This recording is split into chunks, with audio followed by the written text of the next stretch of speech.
ಎಲ್ಲ ಸ್ಪರ್ಧಾರ್ಥಿಗಳಿಗೆ ಸ್ವಾಗತ. ಕೆಸೆಟ್ ಪರೀಕ್ಷೆ 2024 ನೋಟಿಫಿಕೇಷನ್ನಲ್ಲಿ ಈಗಾಗಲೇ ಡೇಟನ್ನು ಮೆನ್ಷನ್ ಮಾಡಲಾಗಿದೆ. 24/11/2024 ಈ ಕೆಳಗಿನ ಅವಧಿಯಂತೆ ಪರೀಕ್ಷೆಯನ್ನು ನಡೆಸಲಾಗುತ್ತದೆ. ಅಂದರೆ ಅವಧಿ 3 ಗಂಟೆ ಇರುತ್ತೆ. ಬೆಳಗ್ಗೆ 10ರಿಂದ ಮಧ್ಯಾಹ್ನ 1 ಗಂಟೆವರೆಗೆ. ಯಾವುದೇ ಸಬ್ಜೆಕ್ಟ್ ಇರಲಿ, ಆ ಸಬ್ಜೆಕ್ಟನ್ನು ಸ್ಪೆಸಿಫಿಕ್ಕಾಗಿ ನಾವು ಬಿಟ್ಟು ಇನ್ನೊಂದು ಮೊದಲನೆಯ ಪತ್ರಿಕೆಯನ್ನು ಕಾಮನಾಗಿ ಎಲ್ಲರೂ ಕೂಡ ಬರಿಬೇಕಾಗತ್ತೆ. ಇಲ್ಲಿ 50 ಪ್ರಶ್ನೆಗಳನ್ನು ಈ ಒಂದು ಮೊದಲನೆಯ ಪ್ರಶ್ನೆ ಪತ್ರಿಕೆಯಲ್ಲಿ ಕೇಳ್ತಾರೆ. ಪ್ರತಿ ಒಂದು ಪ್ರಶ್ನೆಗೆ 2 ಅಂಕಗಳಿರ್ತವೆ. ಹಾಗಾಗಿ ಒಟ್ಟಾರೆ 100 ಅಂಕಕ್ಕೆ ಈ ಪತ್ರಿಕೆ 1 ಅಂತ ಇರುತ್ತೆ. ಇನ್ನು ಎರಡನೇದು ಪತ್ರಿಕೆ 2ರಲ್ಲಿ ಸ್ಪೆಸಿಫಿಕ್ ಸಬ್ಜೆಕ್ಟ್ಗಳನ್ನು ಏನು ಮಾಡ್ತಾರೆ ಅಂತಂದ್ರೆ 1, 2 ಅಂಥೇಳಿ ಡಿವೈಡ್ ಮಾಡಿ ಕೊಡ್ತಾರೆ. ಸೊ ಹಾಗಾಗಿ ಇಲ್ಲಿ ಒಟ್ಟು 100 ಅಂಕದ ಪ್ರಶ್ನೆ ಪತ್ರಿಕೆ ಇರುತ್ತೆ.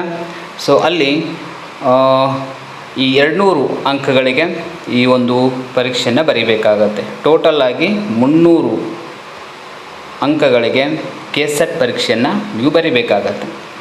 ಆದರೆ ಇಲ್ಲಿ ಭಾಳ ಅಭ್ಯರ್ಥಿಗಳಿಗೆ ಅನುಕೂಲಕರವಾಗಿರುವುದು ಯಾವುದು ಅಂತಂದ್ರೆ ಈ ಫಸ್ಟ್ ಪೇಪರ್. ಯಾಕಂತಂದ್ರೆ ಫಸ್ಟ್ ಪೇಪರ್ ಅನ್ನೋದು GK ಇರುತ್ತೆ. ಸೊ ಇಲ್ಲಿ ಸ್ಕೋರು ನೀವು ಹೆಚ್ಚು ಮಾಡಿದರೆ, ನಿಮ್ಮ ಸಬ್ಜೆಕ್ಟಲ್ಲಿ ಸ್ವಲ್ಪ ಕಡಿಮೆ ಸ್ಕೋರ್ ಮಾಡಿದರೂ ಕೂಡ ಏನಾಗ್ಬೋದು, ನೀವು ಕೆಸೆಟ್ ಪರೀಕ್ಷೆಯನ್ನು ಕ್ಲಿಯರ್ ಮಾಡ್ಕೊಳ್ಬೋದು. ಹಾಗಾಗಿ ಯಾರಿಗೆ ಜನರಲ್ ನಾಲೆಜು ಆಮೇಲೆ ಕೆಲವೊಂದು ಅಪ್ಡೇಟ್ಸ್ಗಳನ್ನು ಅಥವಾ ಈ ಟೆಕ್ನಿಕಲ್ ಏನಿರ್ತಾವಲ್ಲ ಕ್ವಶನ್ಸ್ಗಳನ್ನು ನೀವು ಅವನ್ನ ಸಾಲ್ವ್ ಮಾಡುವಂಥ ಎಬಿಲಿಟಿ ಏನಾದರೂ ಹೊಂದಿದ್ರೆ ನೀವು ಕೆಸೆಟ್ ಪರೀಕ್ಷೆಯನ್ನು ಬಹಳ ಈಸಿಯಾಗಿ ಪಾಸ್ ಆಗ್ಬೋದು. ಇದು ನಿಜವಾಗ್ಲೂ ಬಹಳ ಸಹಾಯಕ ಆಗುವಂಥದ್ದು ಪ್ರಶ್ನೆ ಪತ್ರಿಕೆ 1. ಇದರಲ್ಲಿ ಕಾಂಪಿಟೇಟಿವ್ ಎಕ್ಸಾಮ್ಸನ್ನು ಓದ್ತಿರುವವರು ಸಾಮಾನ್ಯವಾಗಿ ಇದರಲ್ಲಿ ಸ್ಕೋರನ್ನು ಹೆಚ್ಚು ಮಾಡುವ ಮೂಲಕ ತಮ್ಮ ಸ್ಪೆಸಿಫಿಕ್ ಸಬ್ಜೆಕ್ಟಲ್ಲಿ ಸ್ವಲ್ಪ ಕಡಿಮೆ ಮಾಡಿದರೂ ಕೂಡ ಕೆಸೆಟ್ ಪರೀಕ್ಷೆ ಆರಾಮಾಗಿ ಪಾಸ್ ಆಗುತ್ತೆ. ಹಾಗಾಗಿ ಫಸ್ಟ್ ಪೇಪರನ್ನು ಸ್ವಲ್ಪ ಹೆಚ್ಚಾಗಿ ಗಮನಿಸಬೇಕಾಗತ್ತೆ. ಆದ್ದರಿಂದ ಈ ಒಂದು ವಿಡಿಯೋದಲ್ಲಿ ನಾವು ಈ ಫಸ್ಟ್ ಪೇಪರ್ಗೆ ಸಂಬಂಧಪಟ್ಟಂಥ ಸಿಲೆಬಸ್ಸನ್ನು ನೋಡ್ತಾ ಇದ್ದೀವಿ. ನಾಗಲೇ ಹೇಳಿದ 50 ಪ್ರಶ್ನೆಗಳಿರ್ತವೆ, 100 ಅಂಕದ್ದು. ಹಾಗಾಗಿ ಮೊದಲನೇ ಪ್ರಶ್ನೆ ಪತ್ರಿಕೆ ಇರುತ್ತೆ. ಇದು ಎಕ್ಸಾಮ್ ಯಾವಾಗ ನಡೆಯುತ್ತಂದ್ರೆ 24/11/2024 ನಡೆಯುತ್ತೆ. ಸೊ ಇದಕ್ಕೆ ಫಸ್ಟ್ ಪೇಪರಲ್ಲಿ ನಾವು ಹೇಗೆ ಸಿಲೆಬಸ್ಸನ್ನು ನೋಡ್ಕೋಣ. ಸೊ ಅದಕ್ಕೆ ತಕ್ಕ ಹಾಗೆ ಕ್ಲಾಸಸ್ಸನ್ನು ನೆಕ್ಸ್ಟು ಸ್ಟಾರ್ಟ್ ಮಾಡೋಣ. ಇಲ್ಲಿ ಪೇಪರ್ 1 ಏನು ಸಿಲೆಬಸ್ ಇದೆ ಅದನ್ನು ಡಿಸ್ಕಷನ್ ಮಾಡೋಣ. ಸೊ ಒಟ್ಟು 50 ಅಂಕಗಳನ್ನು ಈ ಒಂದು ಫಸ್ಟ್ ಪೇಪರಲ್ಲಿ ಕೇಳ್ತಾರೆ. ಇದರಲ್ಲಿ 10 ಟಾಪಿಕ್ಸ್ಗಳಿವೆ. 10 ಟಾಪಿಕ್ಸ್ ಮೇಲೆ ಪ್ರತಿ ಟಾಪಿಕ್ ಮೇಲೆ 5 ಪ್ರಶ್ನೆಗಳನ್ನು ಕೇಳಿರ್ತಾರೆ. ಸೊ ಹಾಗಾಗಿ ಎಲ್ಲ ಟಾಪಿಕ್ಸ್ಗಳನ್ನು ಸರಿಯಾಗಿ ಓದ್ಕೊಳ್ಬೇಕಾಗತ್ತೆ. ಇಲ್ಲಿ ಈ ಫಸ್ಟ್ ಪೇಪರನ್ನು ಯಾಕೆ ಇಟ್ಟಿದ್ದಾರೆ ಅನ್ನೋದನ್ನು ಮೊದಲು ಅರ್ಥ ಮಾಡ್ಕೊಳ್ಬೇಕು. ಯಾಕಂದ್ರೆ ನಾವು ಜಸ್ಟ್ ಓನ್ಲಿ ಕೆಸೆಟ್ ಪಾಸ್ ಆಗಬೇಕು ಅಂತ ತಿಳ್ಕೊಂಡು ನಾವು ಓದೋದು ಅಷ್ಟೇ ಅಲ್ಲ, ಮೊದಲಿಗೆ ಈ ಪೇಪರನ್ನು ಯಾಕೆ ಇಟ್ಟಿದ್ದಾರೆ ಅಂಥೇಳಿ ಅಡ್ವಾನ್ಸ್ ಆಗಿ ಅವ್ರು ಏನು ಮಾಡಿದ್ದಾರೆ, ಸ್ವಲ್ಪ ಅದ್ರ ಬಗ್ಗೆ ಮಾಹಿತಿಯನ್ನು ಕೊಟ್ಟಿದ್ದಾರೆ.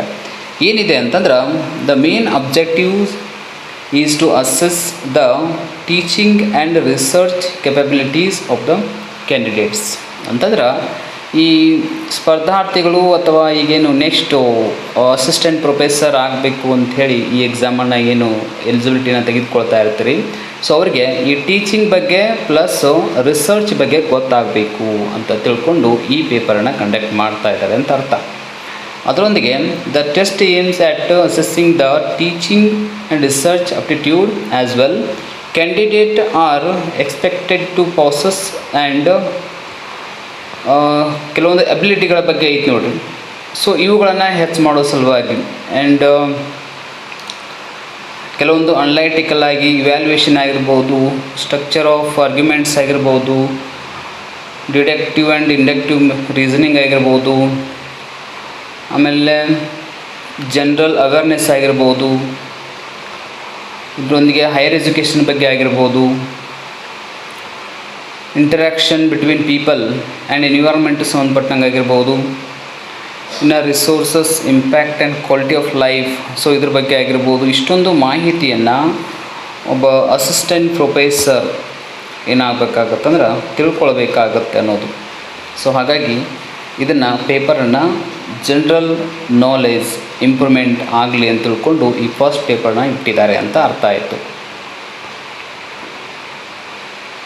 ಎಸ್, ಇಲ್ಲಿ 5 ಪ್ರಶ್ನೆಗಳನ್ನು ಈ ಒಂದು ಟಾಪಿಕ್ ಮೇಲೆ ಕೇಳ್ತಾರೆ. ಸೊ ಟಾಪಿಕ್ ಯಾವುದು ಅಂತಂದ್ರೆ ಟೀಚಿಂಗ್ ಅಪ್ಟಿಟ್ಯೂಡ್ ಅಂಥೇಳಿ. ಇಲ್ಲಿ ಏನೇನು ಹೈಲೈಟ್ ಮಾಡ್ಬೋದು ಅಂತಂದ್ರೆ ಟೀಚಿಂಗ್ ಸಂಬಂಧಪಟ್ಟಂಗೆ ಅದರ ಕಾನ್ಸೆಪ್ಟ್ ಆಗಿರ್ಬೋದು, ಅಬ್ಜೆಕ್ಟಿವ್ಸ್ ಆಗಿರ್ಬೋದು, ಟೀಚಿಂಗ್ ಆ್ಯಂಡ್ ಮೆಮೊರಿ ಬಗ್ಗೆನೇ ಅಂದ್ರೆ ಅಂಡರ್ಸ್ಟ್ಯಾಂಡಿಂಗ್ ಆ್ಯಂಡ್ ರಿಫ್ಲೆಕ್ಟಿವ್ ಅಂಥೇಳಿ. ಇನ್ನು characteristics of and basic requirements.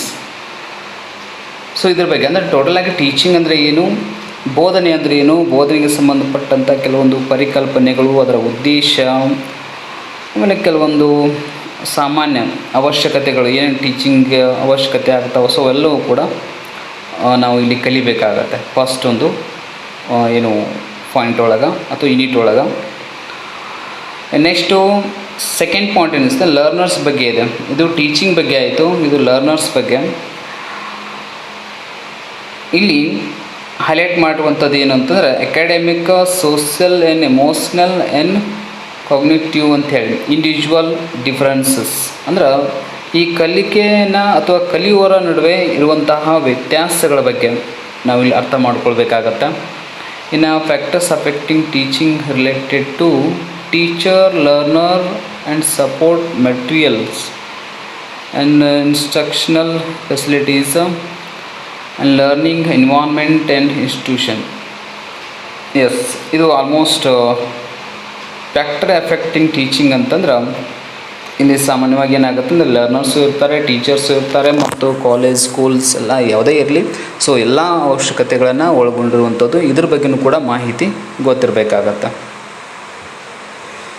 ಇನ್ನು ಫಸ್ಟ್ ಯೂನಿಟಲ್ಲೇ ಇನ್ನೂ ಕೆಲವೊಂದು ಪಾಯಿಂಟನ್ನು ಹೈಲೈಟ್ ಮಾಡುವಂಥದ್ದು methods of teaching in institutions of higher learning. Yes, higher education ಸಂಬಂಧಪಟ್ಟಂಗೆ. ಇನ್ನು teacher centred and learner centre method. ಹೌದು, ಇವು 2 ಮೆಥಡ್ಸ್ಗಳು ಬರ್ತವೆ. ಆನ್ಲೈನ್ ಮೆಥಡ್ ಆ್ಯಂಡ್ ಇವು ಕೆಲವೊಂದು ಟೆಕ್ನಿಕ್ಸ್ ಇವೆ. ಸೊ ಇವುಗಳಿಗೆ ಸಂಬಂಧಪಟ್ಟಂಗೆ ಕ್ವಶನ್ಸನ್ನು ಕೇಳ್ತಿರ್ತಾರೆ. ಇದರೊಂದಿಗೆ ಟೀಚಿಂಗ್ ಸಪೋರ್ಟ್ ಸಿಸ್ಟಮ್ ಬಗ್ಗೆ, ಇದು ಟ್ರೆಡಿಷ್ನಲ್, ಮಾಡರ್ನ್ ಆ್ಯಂಡ್ ICT ಅಂತೇಳಿ. ಇನ್ನು ವ್ಯಾಲ್ಯೂಷನ್ ಬಗ್ಗೆ ಕ್ವಶನ್ಸನ್ನು ಕೇಳುವಂಥದ್ದು, elements and types of evaluation and evaluation in choice based credit system in higher education and computer based testing innovations in evaluation system. Okay, ಇದು ಕಂಪ್ಲೀಟಾಗಿ ಏನಾಗಿದೆ ಅಂತಂದ್ರೆ ವ್ಯಾಲ್ಯೂಷನ್ ಸಿಸ್ಟಮ್ ಸಂಬಂಧಪಟ್ಟಂಥ ಕ್ವಶನ್ಸ್ಗಳನ್ನ ಕೇಳ್ತಾರೆ ಇಲ್ಲಿ. ಸೊ ಇದ್ರ ಬಗ್ಗೆ ನೆಕ್ಸ್ಟ್ ನಾವು ವಿಡಿಯೋಸ್ಗಳನ್ನ ಮಾಡ್ತಾಯಿದ್ವಿ. ಸೊ ಅವಾಗ ಇವ್ರ ಬಗ್ಗೆ ಡೆಪ್ತಾಗಿ ಡಿಸ್ಕಷನ್ ಮಾಡೋಣ. ನೆಕ್ಸ್ಟು ಟೀಚಿಂಗ್ ಆದಮೇಲೆ ನೆಕ್ಸ್ಟ್ ಇರೋದೇ ರಿಸರ್ಚ್. ಆಲ್ಮೋಸ್ಟ್ ಮಾಸ್ಟರ್ ಡಿಗ್ರಿಯಲ್ಲಿ ರಿಸರ್ಚನ್ನು ಪ್ರಾಜೆಕ್ಟ್ ವರ್ಕನ್ನು ಮಾಡಿರ್ತೀರಿ. ಸೊ ಅದ್ರ ಸಂಬಂಧಪಟ್ಟಂಗೆ ಸ್ವಲ್ಪ ಅಂತೂ ಐಡಿಯಾ ಇದ್ದೇ ಇರುತ್ತೆ. ಸೊ ಇಲ್ಲಿ ರಿಸರ್ಚ್ ಬಗ್ಗೆ ಅದ್ರ ಮೀನಿಂಗು, ಟೈಪ್ಸು, ಕ್ಯಾರೆಕ್ಟರಿಸ್ಟಿಕ್ಸು ಆಮೇಲೆ ಇವೆಲ್ಲ ಬರ್ತವೆ. ಸೊ ಎಲ್ಲವೂ ಕೂಡ ಇಲ್ಲಿ ರಿಸರ್ಚ್ ಬಗ್ಗೆನೇ ಕ್ವಶನ್ಸ್ ಟಾಪಿಕ್ಸ್ಗಳನ್ನು ಹೈಲೈಟ್ ಮಾಡಲಾಗತ್ತೆ. ಸೊ ಏನು ಮೆಥಡ್ಸ್ ಆಫ್ ರಿಸರ್ಚ್ ಇದೆ ನೋಡಿರಿ. ಇದು ಎಕ್ಸ್ಪಿರಿಮೆಂಟಲ್ ಆಗಿರ್ಬೋದು, ಡಿಸ್ಕ್ರಿಪ್ಟಿವ್ ಆಗಿರ್ಬೋದು, ಹಿಸ್ಟಾರಿಕಲ್ ಆಗೈತಿ, ಆಮೇಲೆ ಕ್ವಾಲಿಟೇಟಿವ್ ಆ್ಯಂಡ್ ಕ್ವಾಂಟಿಟೇಟಿವ್ ಮೆಥಡ್ಸ್ ಅಂಥೇಳಿ. ಇನ್ನು steps in research and theses ಬಗ್ಗೆ ಮತ್ತು ಆರ್ಟಿಕಲ್ಸ್ ಬಗ್ಗೆ ಇರುವಂಥದ್ದು, ಫಾರ್ಮೆಟ್ ಹೇಗಿರುತ್ತೆ ಮತ್ತು ಸ್ಟೈಲ್ಸ್ ಆಫ್ ರೆಫರೆನ್ಸಿಂಗ್ ಅಂತೇಳಿದೆ. Application of ICT in research and research ethics ಅಂತೇಳಿದೆ. ಸೊ ಇದಕ್ಕೆ ಹೈಲೈಟ್ ಮಾಡುವಂಥದ್ದು. ಇಲ್ಲಿ ಕೂಡ 5 ಪ್ರಶ್ನೆಗಳನ್ನು ಇಷ್ಟು ಟಾಪಿಕ್ಗಳಿಗೆ ಸಂಬಂಧಪಟ್ಟಂಗೆ ಕೇಳ್ತಾರೆ. ನೆಕ್ಸ್ಟ್ ಇರುವಂಥದ್ದು 3ನೇ ಯೂನಿಟು ಕಾಂಪ್ರೆನ್ಸಿವ್ ಅಂಥೇಳಿ. ಇದಕ್ಕೆ ಪ್ಯಾಸೇಜನ್ನು ಕೊಟ್ಟಿರ್ತಾರೆ. ಸೊ ಅದಕ್ಕೆ ಸಂಬಂಧಪಟ್ಟಂಗೆ ಕ್ವಶನ್ಸ್ಗಳನ್ನು ಕೊಟ್ಟಿರ್ತಾರೆ.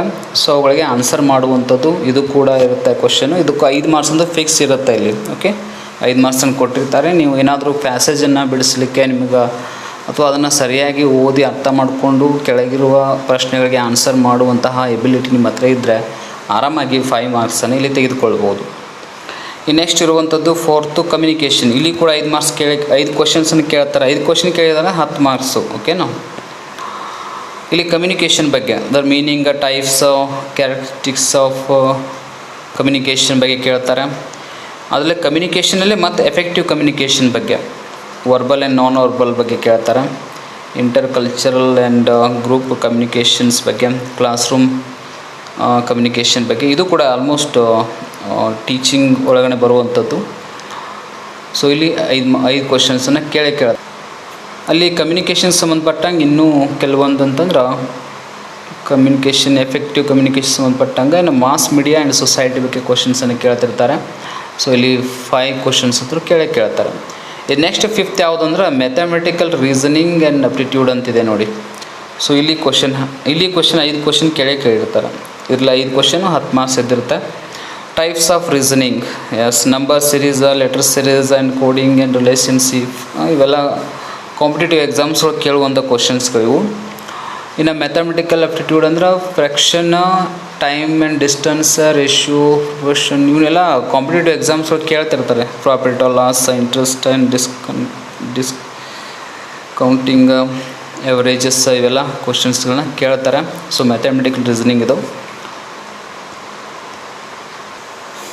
ನೆಕ್ಸ್ಟ್ ಇರುವಂಥದ್ದು ಇಲ್ಲಿ ಕೂಡ 5 ಪ್ರಶ್ನೆಗಳನ್ನ ಕೇಳ್ತಾರೆ. 10 ಮಾರ್ಕ್ಸು. ಇಷ್ಟು ಟಾಪಿಕ್ ಕವರ್ ಮಾಡಿದರೆ 10 ಮಾರ್ಕ್ಸ್ ಸಿಗುತ್ತೆ. ಇಲ್ಲಿ ಲಾಜಿಕಲ್ ರೀಸನಿಂಗ್ ಇದೆ.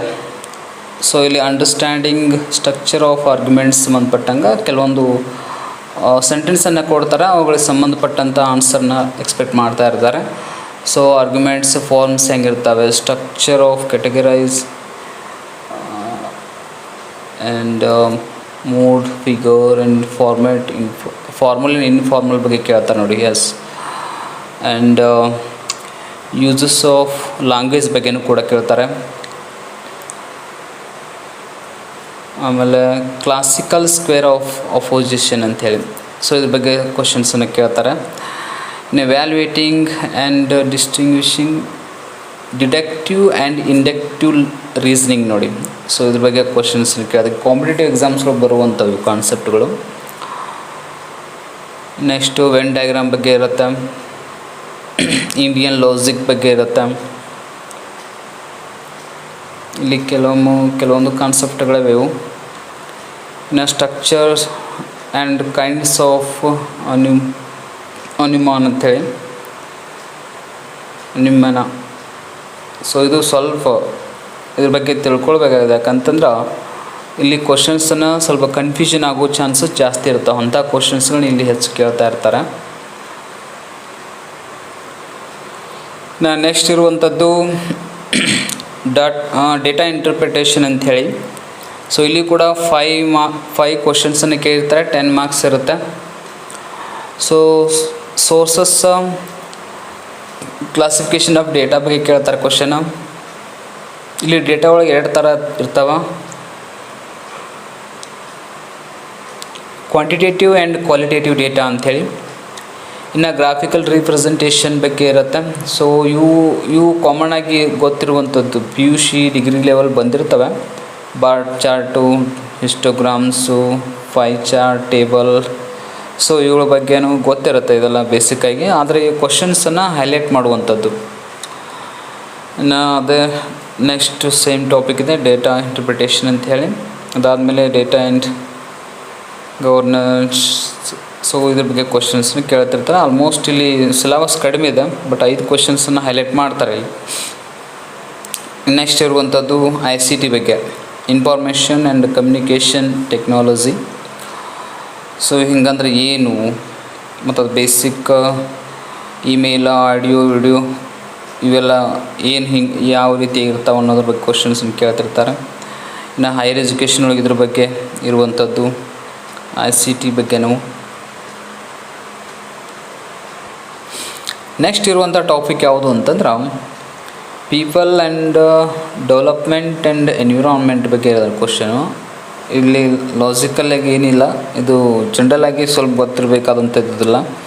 ಡೆವಲಪ್ಮೆಂಟ್ ಆ್ಯಂಡ್ ಎನ್ವಿರಾನ್ಮೆಂಟ್ ಏನು ರಿಲೇಷನ್ಶಿಪ್ ಇದೆ ಅಂಥೇಳಿ, ಆ್ಯಂಡ್ ಸಸ್ಟೈನಬಲ್ ಡೆವಲಪ್ಮೆಂಟ್ ಒಂದು ಹೈಲೈಟ್ ಆಗುವಂಥದ್ದು. ಇದ್ರ ಬಗ್ಗೆ ಕ್ವಶನ್ಸನ್ನು ಕೇಳಿದ್ದಾರೆ ಭಾಳ ಸಲ.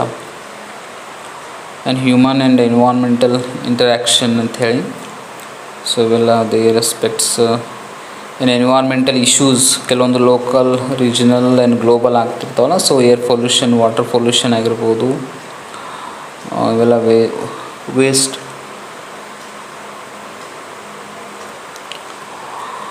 ನೆಕ್ಸ್ಟು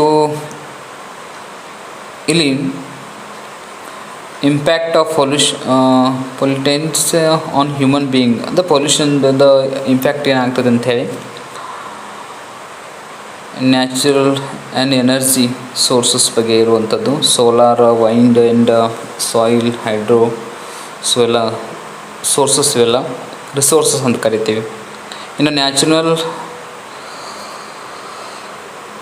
ಸೊ ಇದ್ರ ಬಗ್ಗೆ ಇರುವಂಥ ಕ್ವಶನ್ಸು. ನೆಕ್ಸ್ಟು ಅದರ್ ಟಾಪಿಕ್ ಸಂಬಂಧಪಟ್ಟ ಹಾಗೆಯೇ ಎನ್ವಿರಾನ್ಮೆಂಟಲ್ ಪ್ರೊಟೆಕ್ಷನ್ ಬಗ್ಗೆ ಆ್ಯಕ್ಟ್ ಇದೆ ಒಂದು 1986. ಸೊ ಅದ್ರ ಬಗ್ಗೆ ಕ್ವಶನ್ ಕೇಳುವಂಥದ್ದು. ಕ್ಲೈಮೇಟ್ ಚೇಂಜ್ ಏನಾಗುತ್ತೆ, ಇಂಟರ್ನ್ಯಾಷನಲ್ ಆರ್ಗ್ಯುಮೆಂಟ್ಸ್, ಕೆಲವೊಂದು ಸಂಬಂಧಪಟ್ಟಂಥ ಆ್ಯಕ್ಟ್ಗಳಿವೆ. ಸೊ ಅವೆಲ್ಲ ಕ್ವಶನ್ಸನ್ನು ಕೇಳ್ತಿರ್ತಾರೆ, ಇವೆಲ್ಲ ಹೈಲೈಟ್ ಆಗುವಂಥವು. ಇನ್ನು ಲಾಸ್ಟ್ ಪಾಯಿಂಟ್ ಇರುವಂಥದ್ದು ಹೈಯರ್ ಎಜುಕೇಷನ್ ಬಗ್ಗೆ. ಇಲ್ಲಿ ಹೈಯರ್ ಎಜುಕೇಷನ್ ಬಗ್ಗೆಯೂ ಸಂಬಂಧಪಟ್ಟಂಗೆ ಲರ್ನಿಂಗ್ ಆ್ಯಂಡ್ ಎಜುಕೇಷನ್, ಅದರೊಂದಿಗೆ evolution of higher learning and research and post independent India. ಅದಾದಮೇಲೆ oriental and non conventional learning programmes in India. Yes. Next professional and technical and skill based education and value education and environmental education ಸಂಬಂಧಪಟ್ಟಂಗೆ in policies and administration ಬಗ್ಗೆನೂ ಕೂಡ ಕ್ವಶನ್ಸನ್ನು ಕೇಳ್ತಿರ್ತಾರೆ. So ಇಲ್ಲಿ ಇಷ್ಟು 10 ಟಾಪಿಕ್ಗಳ ಬಗ್ಗೆ ಸಂಬಂಧಪಟ್ಟಂಗೆ ಪ್ರಶ್ನೆಗಳನ್ನು ಕೇಳ್ತಾರೆ. ಇಲ್ಲಿ ಲಾಸ್ಟಿಗೆ ಕೂಡ ಒಂದು ಸೂಚನೆಯನ್ನು ಕೊಟ್ಟಿದ್ದಾರೆ. 5 questions each carries 2 marks are to be set from each module ಅಂತೇಳಿ. ಎಸ್, ಇಲ್ಲೇ ಕ್ಲಿಯರಾಗಿ ಮಾಡಿಬಿಟ್ಟಿದ್ದಾರೆ ನೋಡಿ, ಅವರು ಸೂಚನೆ ಕೊಟ್ಬಿಟ್ಟಿದ್ದಾರೆ. ಟೋಟಲ್ ಆಗಿ ನಮಗೆ 10 ಯೂನಿಟ್ಸ್ಗಳಿವೆ. ಸೊ ಪ್ರತಿಯೊಂದು ಯೂನಿಟ್ ಮೇಲೆ 5 ಪ್ರಶ್ನೆಗಳನ್ನು ಕೇಳಿರ್ತಾರೆ ಮತ್ತು ಪ್ರತಿಯೊಂದು ಪ್ರಶ್ನೆ 2 ಅಂಕನ್ನು ಹೊಂದಿರುತ್ತೆ ಅನ್ನೋದನ್ನು ಕ್ಲಿಯರ್ ಮಾಡಿದ್ದಾರೆ, ಲಾಸ್ಟಿಗೆ ಕೊಟ್ಟೇ ಬಿಟ್ಟಿದ್ದಾರೆ. ಸೊ ಹಾಗಾಗಿ next whenever graphical in our set for some candidates passed allow equal number of questions and weightage to be set for usually.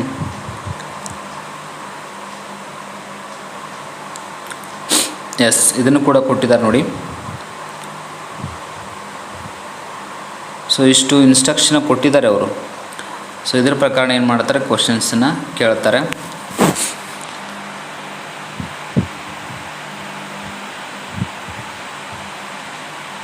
ಇದರೊಳಗಿರುವ ಕಡಿಮೆ ಇನ್ಫಾರ್ಮೇಷನ್ ಇರೋಂಥ ಕೆಲವೊಂದು ಟಾಪಿಕ್ಗಳಿವೆ. ಸೊ ಅಂಥ ಉದಾಹರಣೆಗೆ ಇಲ್ಲಿ ಇನ್ಫಾರ್ಮೇಷನ್ ಆ್ಯಂಡ್ ಕಮ್ಯುನಿಕೇಷನ್ ಟೆಕ್ನಾಲಜಿ ಇದೆ ನೋಡಿ. ಸೊ ಕಡಿಮೆ ಇರುವಂಥದ್ದು ಸಿಲೆಬಸ್, ಇಂಥವುಗಳನ್ನು ಬಿಡೋ ಹಾಗಿಲ್ಲ, ಇದನ್ನ ಕರೆಕ್ಟಾಗಿ ಮೊದಲ ಸ್ಟಡಿ ಮಾಡಬೇಕಾಗತ್ತೆ. ಇಲ್ಲಿ ಕೂಡ ಮ್ಯಾಥಮೆಟಿಕಲ್ ರೀಸನಿಂಗ್ ಬಗ್ಗೆ ಕಡಿಮೆ ಸಿಲೆಬಸ್ ಇದೆ. ಕಮ್ಯುನಿಕೇಷನ್ ಅಂದರೆ ಕಂಪ್ರಿಹೆನ್ಸಿವ್ ಬಗ್ಗೆ ಅಂದರೂ ಪ್ಯಾಸೇಜ್ ಅಂದರೂ ಫಿಕ್ಸ್ 5 ಮಾರ್ಕ್ಸಿಗೆ ಸಿಗುತ್ತೆ. ರಿಸರ್ಚ್ ಅಪ್ಟಿಟ್ಯೂಡ್ ಬಗ್ಗೆನೂ ಕೂಡ ಕಡಿಮೆನೇ ಇದೆ. ಸೊ ಹಾಗಾಗಿ ಇಷ್ಟು ನೀವು ಕವರ್ ಮಾಡಿಕೊಂಡ್ರೆ 100% ಏನಾಗುತ್ತೆ, ಈ ಪೇಪರ್ ಏನಾದರೂ ಚಲೋ ರಿಸಲ್ಟ್ ಆಯ್ತಂದರೆ ನಿಮಗೆ ಟೋಟಲ್ ರಿಸಲ್ಟ್ ಕೂಡ ಹೆಚ್ಚಾಗತ್ತೆ. ಅದರೊಂದಿಗೆ ಈ ನೀವು ಈಸಿಯಾಗಿ ಪಾಸ್ ಆಗಲಿಕ್ಕೆ ಸಾಧ್ಯ ಆಗುತ್ತೆ.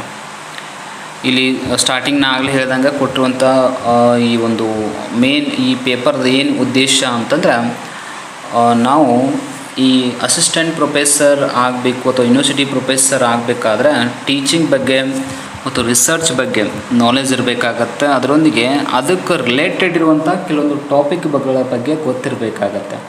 ಇಲ್ಲಾಂದರೆ ನಮ್ಮ ಡೈರೆಕ್ಟಾಗಿ ನಮ್ಮ ಸಬ್ಜೆಕ್ಟ್ ಅಷ್ಟೇ ಅವರು ಎಕ್ಸಾಮ್ ಇಟ್ಟಿದ್ದಾರೆ, ಅದರೊಳಗೆ ಅಷ್ಟೇ ನಾವು ಓದ್ತೀವಿ, ಸೊ ಉಳಿದನ್ನು ಓದೋದಿಲ್ಲ ಅಂತ ತಿಳ್ಕೊಂಡು ಇದ್ರ ಬಗ್ಗೆ ಹೆಚ್ಚಿನ ನಾಲೆಜನ್ನು ಹೊಂದಲಿ ಅಂತ ತಿಳ್ಕೊಂಡು ಈ ಪೇಪರ್ನ ಇಟ್ಟಿದ್ದಾರೆ. ಆಲ್ಮೋಸ್ಟ್ ಯಾವುದೇ ಎಕ್ಸಾಮ್ ಇರಲಿ ಅಲ್ಲಿ ವಿಶೇಷವಾಗಿ ನಾವು ಅರ್ಥ ಮಾಡ್ಕೊಳ್ಬೇಕು, ಪರೀಕ್ಷೆಗಳನ್ನು ಯಾಕೆ ಇಡ್ತಾರೆ ಅಂತಂತಂದ್ರೆ ನಾವು ಯಾವುದೇ ಹುದ್ದೆಗೆ ಹೋದ ನಂತರ ಆ ಹುದ್ದೆಯನ್ನು ನಿಭಾಯಿಸುವಂಥ ಸಾಮರ್ಥ್ಯ ನಮ್ಮ ಹತ್ರ ಬೇಕಾಗತ್ತೆ. ಆ ಸಾಮರ್ಥ್ಯವನ್ನು ಹೆಚ್ಚಿಸುವ ಸಲುವಾಗಿಯೇ ಈ ಪರೀಕ್ಷೆಗಳನ್ನ ಇಡ್ತಾರೆ. ಅದನ್ನು ಬಿಟ್ಟು ಮತ್ತೇನೂ ಇಲ್ಲ. ನೀವು ಅಸಿಸ್ಟೆಂಟ್ ಪ್ರೊಫೆಸರ್ ಆಗುವಂತಹ ಎಬಿಲಿಟಿ ನೀವೇನಾದರೂ ಹೊಂದಿದ್ದೇ ಆಗಿದ್ದರೆ ಈ ಪರೀಕ್ಷೆಯನ್ನು ಆರಾಮಾಗಿ ಪಾಸ್ ಆಗ್ತೀರಿ. ನೀವು ಹೊಂದಿರಲಿಲ್ಲ ಅಂತಂದ್ರೆ ನೀವು ಹೊಂದುವಂತಹ ಆ ಒಂದು ಸಾಮರ್ಥ್ಯವನ್ನು ಪಡಿಬೇಕಾದ್ರೆ ನೀವು ಬುಕ್ಸನ್ನು ಓದಬೇಕಾಗತ್ತೆ. ಒಂದೇ ನಾವು ಯಾವುದೇ ಹುದ್ದೆಯನ್ನು ಲೈಫಲ್ಲಿ ನಾವು ಯಾವುದೇ ಹುದ್ದೆಯನ್ನು ಅಥವಾ ಜಾಬನ್ನು ಚೂಸ್ ಮಾಡ್ಕೊಂಡ್ರೆ ಅದನ್ನು ನಾವು ನಿಭಾಯಿಸುವಂಥ ಸಾಮರ್ಥ್ಯವನ್ನು ನಾವು ಬೆಳೆಸ್ಕೊಳ್ಬೇಕಾಗತ್ತೆ. ಒಂದು ಸಲ ಸಾಮರ್ಥ್ಯ ನಮ್ಮ ಹತ್ರ ಬಂತಂದರೆ ಇಂಥ ಯಾವುದೇ ಪರೀಕ್ಷೆಯನ್ನಿಟ್ಟರು ಕೂಡ ಅದನ್ನು ಬಹಳ ಈಸಿಯಾಗಿಯೇ ಪಾಸ್ ಆಗ್ತೀವಿ. ಸೊ ಇದು ಬಹಳ ಇಂಪಾರ್ಟೆಂಟ್. ಆದರೆ ಬಹಳ ಕ್ಯಾಂಡಿಡೇಟ್ಗಳ ಸಮಸ್ಯೆ ಏನಪ್ಪ ಅಂತಂದ್ರೆ ಅವರು ತಮಗೆ ಅನಿಸಿದ್ದನ್ನು ಅಥವಾ ತಮಗೆ ಏನೋ ಒಂದು ಊಹೆ ಮಾಡಿಕೊಂಡು ಆ ಜಾಬ್ ನಾನು ಮಾಡ್ತೀನಿ ಅಂತ ಅಂದ್ಕೊಂಡ್ಬಿಟ್ಟಿರ್ತಾರೆ ಅಷ್ಟೆ. ಬಟ್ ಅದರ ತಕ್ಕ ಹಾಗೆಯೇ ಶ್ರಮವನ್ನು ಹಾಕಿ ಅದರ ತಕ್ಕ ಹಾಗೆಯೇ ಅಷ್ಟು ಸಾಮರ್ಥ್ಯ ಅಥವಾ ಎಬಿಲಿಟಿಯನ್ನು ಬೆಳೆಸ್ಕೊಂಡಿರೋದಿಲ್ಲ. ಆ ಕಾರಣದಿಂದಲೇ ಅವರು ಆ ಪರೀಕ್ಷೆಯನ್ನು ಪಾಸ್ ಆಗಲಿಕ್ಕೆ ಸಾಧ್ಯ ಆಗೋದಿಲ್ಲ.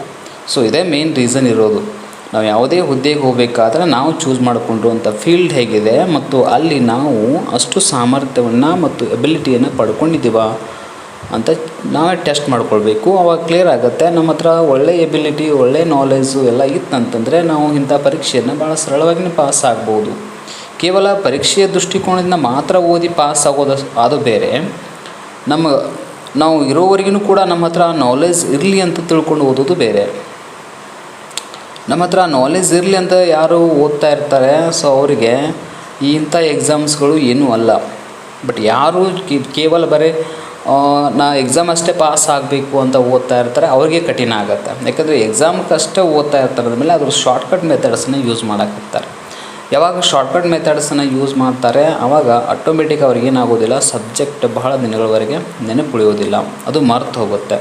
ಸೊ ಇದು ಸಮಸ್ಯೆ ಇರುವಂಥದ್ದು. ಇದು ಕೇವಲ ಈ KSET ಪರೀಕ್ಷೆಗೆ ಅಷ್ಟೇ ಅಂತಲ್ಲ, ನೀವು ಯಾವುದೇ ಪರೀಕ್ಷೆನ ತೆಗೆದುಕೊಳ್ಳ್ರಿ ಅಲ್ಲಿರುವಂಥ ಸಮಸ್ಯೆನೇ ಇದಾಗಿದೆ. ಕಾಂಪಿಟೇಟಿವ್ ಎಕ್ಸಾಮ್ಸನ್ನು ಯಾಕೆ ಇಡ್ತಾರೆ, ಸ್ಪೆಸಿಫಿಕ್ಕಾಗಿ ಯಾಕೆ ಇಡ್ತಾರೆ ಅಂತಂದರೆ ಆ ಹುದ್ದೆಗೆ ನಾವು ಹೋದಾಗ ಅದನ್ನು ನಿಭಾಯಿಸುವಂತಹ ಸಾಮರ್ಥ್ಯ ನಮ್ಮ ಹತ್ರ ಇರಬೇಕಾಗತ್ತೆ. ಅದಕ್ಕಾಗಿಯೇ ಈಗ ಪೊಲೀಸ್ ಆಗಬೇಕಾತಂದರೆ ನಮ್ಗೆ ಫಿಸಿಕಲಿ ಆ್ಯಂಡ್ ಮೆಂಟಲಿ ಬೋತ್ ಎರಡನ್ನೂ ಟೆಸ್ಟ್ ಮಾಡ್ತಾರೆ. ಯಾಕೆ ಮಾಡ್ತಾರೆ ಅಂದರೆ ಅಲ್ಲಿ ಫಿಸಿಕಲ್ನೂ ಬೇಕಾಗುತ್ತೆ ಮತ್ತು ಮೆಂಟಲಿ ಸ್ಟ್ರಾಂಗ್ ಇರಬೇಕಾಗತ್ತೆ. ಸೊ ಹಾಗಾಗಿ ಅಂಥ ಪರೀಕ್ಷೆನ ಅಲ್ಲಿ ಇಡ್ತಾರೆ. ಇನ್ನು ಕೆಲವೊಂದು ಪರೀಕ್ಷೆಗಳಲ್ಲಿ ಫಿಸಿಕಲಿ ಕೇಳೋದಿಲ್ಲ, ಮೆಂಟಲಿನ ಮಾತ್ರ ಟೆಸ್ಟ್ ಮಾಡ್ತಾರೆ. ಸೊ ಅಲ್ಲಿ ಅದು ಅವಶ್ಯಕತೆ ಇದೆ ಅಂತ ಅರ್ಥ. ಸೊ ಯಾವುದೇ ಹುದ್ದೆಗೆ ಹೋದರೂ ಕೂಡ ಅದನ್ನು ನಾವು ನಿಭಾಯಿಸುವಂಥ ಸಾಮರ್ಥ್ಯವನ್ನು ನಾವು ಯಾವಾಗ ಪಡ್ಕೊಳ್ತೀವಿ ಅಂದರೆ ನಾವು ಆ ಸಿಲೆಬಸ್ ಕೊಟ್ಟಿರುವಂಥ ಸಿಲೆಬಸ್ಸನ್ನು ಡೆಪ್ತಾಗಿ ಸ್ಟಡಿ ಮಾಡಿದಾಗ. ಹಾಗಾಗಿ KSET ಪರೀಕ್ಷೆ ನೀವು ಪಾಸ್ ಆಗಬೇಕಾತಂದರೆ ಫಸ್ಟ್ ಪೇಪರಲ್ಲಿ ಏನಿದೆ ಮತ್ತು ಯಾವ ಟಾಪಿಕ್ಗಳು ಕಡಿಮೆ ಸಿಲೆಬಸ್ಸನ್ನು ಹೊಂದಿವೆ ಅದನ್ನು ಮೊದಲು ಮುಗಿಸೋದು, ಹೆಚ್ಚು ಸಿಲೆಬಸ್ಸನ್ನು ಹೊಂದಿರೋದನ್ನು ಸ್ವಲ್ಪ ನಂತರದಲ್ಲಿ ಮುಗಿಸುವಂಥದ್ದು. ಸೊ ಟೋಟಲಾಗಿ ಇಲ್ಲಿ 50 ಪ್ರಶ್ನೆಗಳು ಮತ್ತು 100 ಅಂಕಗಳಿರೋದ್ರಿಂದ ಇಲ್ಲಿ ಎಷ್ಟು ಸಾಧ್ಯ ಆಗುತ್ತೋ ಅಷ್ಟು ಹೆಚ್ಚು ಅಂಕಗಳನ್ನ ಪಡ್ಕೊಂಡ್ರೆ ನಿಮ್ಮ ಸ್ಪೆಸಿಫಿಕ್ ಸಬ್ಜೆಕ್ಟಲ್ಲಿ ಸ್ವಲ್ಪ ಕಡಿಮೆ ಆದರೂ ಕೂಡ ನೀವು ಆರಾಮಾಗಿ ಪಾಸ್ ಆಗ್ತೀರಿ. ನೀವು ಫಸ್ಟ್ ಪೇಪರ್ ಏನಾದರೂ ನೆಗ್ಲೆಕ್ಟ್ ಮಾಡಿದರೆ 100% ನಿಮ್ಮ ಸ್ಪೆಸಿಫಿಕ್ ಸಬ್ಜೆಕ್ಟಲ್ಲಿ ಸ್ಕೋರ್ ಆಗೋದು ಕಠಿಣ. ಯಾಕಂದ್ರೆ ಅದು ಸ್ಪೆಸಿಫಿಕ್ ಆಗಿರೋದ್ರಿಂದ ಸ್ವಲ್ಪ ಡೆಪ್ತ್ ಆಗಿರುವಂಥ ಕ್ವಶನ್ಸ್ಗಳನ್ನ ಹೆಚ್ಚು ಕೇಳ್ತಾ ಇರ್ತಾರೆ. ಹಾಗಾಗಿ ಫಸ್ಟ್ ಪೇಪರ್ನ ಯಾರು ನೆಗ್ಲೆಕ್ಟ್ ಮಾಡ್ತಾರೆ ಅವರು KSET ಅಟ್ ಈಸಿಯಾಗಿ ಪಾಸ್ ಆಗೋಕ್ಕಾಗಂಗಿಲ್ಲ. ಫಸ್ಟ್ ಪೇಪರ್ನ ಯಾರು ಚೆನ್ನಾಗಿ ಓದ್ಕೋತಾರೆ ಅದರೊಂದಿಗೆ ತಮ್ಮ ಸಬ್ಜೆಕ್ಟ್ ಜೊತೆನೇ ಚೆನ್ನಾಗಿ ಓದ್ಕೋತಾರೆ, ಸೊ ಅವರು ಈಸಿಯಾಗಿ ಪಾಸ್ ಆಗಲಿಕ್ಕೆ ಸಾಧ್ಯ ಆಗುತ್ತೆ. ಹಾಗಾಗಿ ಫಸ್ಟ್ ಪೇಪರ್ನ ಯಾರೂ ಕೂಡ ನೆಗ್ಲೆಕ್ಟ್ ಮಾಡೋ ಹಾಗಿಲ್ಲ. ಅದಕ್ಕೆ ಸಂಬಂಧಪಟ್ಟಂತೆ ಎಲ್ಲ ಸಿಲೆಬಸ್ಸನ್ನು ಓದ್ಕೊಳ್ಳಿ, ಅದಕ್ಕೆ ಸಂಬಂಧಪಟ್ಟಂಗೆ ಎಲ್ಲ ಪ್ರಿಪ್ರೇಷನ್ ತಯಾರು ಮಾಡ್ಕೊಳ್ರಿ. ಸೊ ಅಟ್ಲೀಸ್ಟ್ ನಿಮಗೆ 100 ಅಂಕದಲ್ಲಿ ಇಲ್ಲಿ ಏನೆಲ್ಲಾದರೂ ಒಂದು 70 to 80 ಮಾರ್ಕ್ಸ್ ನಿಮಗೆ ಬರಬೇಕಾಗತ್ತೆ. ಅಂದಾಗ ನೀವು ನೆಕ್ಸ್ಟ್ ಏನು ಮಾಡ್ತೀರಿ, ನಿಮ್ಮ ಸ್ಪೆಸಿಫಿಕ್ ಪೇಪರಲ್ಲಿ ಏನೋ ಮಿಸ್ಟೇಕ್ ಆಗಿದ್ರೂ ಕೂಡ ಅಲ್ಲಿ ಇದನ್ನು ಕೌಂಟ್ ಆಗುತ್ತೆ. ಹಾಗಾಗಿ ಪಾಸ್ ಈಸಿಯಾಗಿ ಆಗಬಹುದು. ನೆಕ್ಸ್ಟ್ ವಿಡಿಯೋದಿಂದ ನಾವು ಈ ಫಸ್ಟ್ ಪೇಪರ್ ಬಗ್ಗೆನೂ ಕೂಡ ಡಿಸ್ಕಷನ್ ಮಾಡ್ತಾಯಿದ್ದೀವಿ. ಸೊ ಟಾಪಿಕ್ ವೈಸ್ ಡಿಸ್ಕಷನ್ ಮಾಡೋಣ.